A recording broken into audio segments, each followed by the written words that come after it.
বাইতুল মোকাররম মসজিদের পুরানা পল্টন মোড়ে, সেখানে আছেন আমাদের সহকর্মী মনিরুল ইসলাম মিন্টু। মিন্টু জানাবেন আমাদেরকে সেখানকার পরিস্থিতি। ছাত্র ওসমান হাদিকে হত্যার প্রতিবাদে এই বাইতুল মোকাররমের উত্তর গেটে এখানে বিভিন্ন যে রাজনৈতিক দল, সেই রাজনৈতিক দলের নেতাকর্মীরা তারা জড়ো হয়েছেন এবং খণ্ড খণ্ড মিছিল নিয়ে তারা এই পুরনো পল্টন, মতিঝিল এই আশেপাশের এলাকায় প্রদক্ষিণ করছেন। আমরা কিছুক্ষণ আগে দেখলাম যে খিলাফতে মজলিসের একটি মিছিল যেতে এবং পুরনো পল্টন মোড়ে আরেকটি জমায়েত হয়েছে এবং এর আগে বাইতুল মোকাররমে ওসমান হাদির আত্মার শান্তি কামনা করে বিশেষ দোয়া করা হয় এবং সেই দোয়াই করা হয় এবং এর পাশাপাশি যে জুম্মার নামাজের পরে যে খণ্ড খণ্ড মিছিল এবং সমাবেশ অনুষ্ঠিত হচ্ছে বাইতুল মোকাররম এলাকায় এবং সেখান থেকে ওসমান হাদির যারা হত্যাকারী তাদের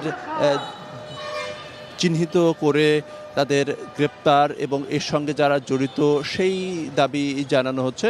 এবং আমরা দেখতে পাচ্ছি যে পুরনো পল্টন মোড়ে একটি জমায়েত হচ্ছে এবং জমায়েতে গণ অধিকার পরিষদের একটি জমায়েত এবং গণ অধিকার পরিষদের এই জমায়েত, সেই জমায়েতে ভিপি নূর তিনি বক্তব্য দেবেন এমনই মাইকে ঘোষণা দেওয়া হচ্ছে। এবং যদিও আজকে যে মিছিলগুলো সেটাও মূলত বলা যায় খণ্ড খণ্ড মিছিল নিয়েই তারা যাচ্ছেন, কিন্তু এখন সংগঠিত যে মিছিল সেটি আমরা লক্ষ্য করছি না এবং আইনশৃঙ্খলা বাহিনীর তৎপরতা রয়েছে এই বাইতুল মোকাররম এবং এর আশেপাশের এলাকাগুলোতে। তবে বড় মিছিল আমরা এখন পর্যন্ত দেখিনি। জুমার নামাজ অনুষ্ঠিত হয়েছে এবং সেই জুমার নামাজে বিশেষ দোয়া হয়েছে, দোয়ার পরে মুসল্লিরা আবার বিভিন্ন গন্তব্যে তারা চলে যাচ্ছেন। তবে ইসলামী যে রাজনৈতিক দলগুলো রয়েছে সেই ইসলামী রাজনৈতিক দলগুলো কয়েকটি তারা খণ্ড খণ্ড মিছিল নিয়ে তারা এই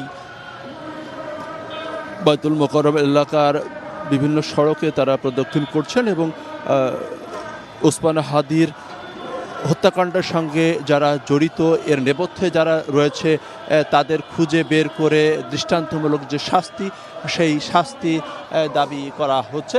তো এই ছিল বলতে গেলে এখনকার মতো বাইতুল মোকাররমের সামনে পুরনো পল্টন মোড় থেকে আমার কাছে সর্বশেষ অবস্থা।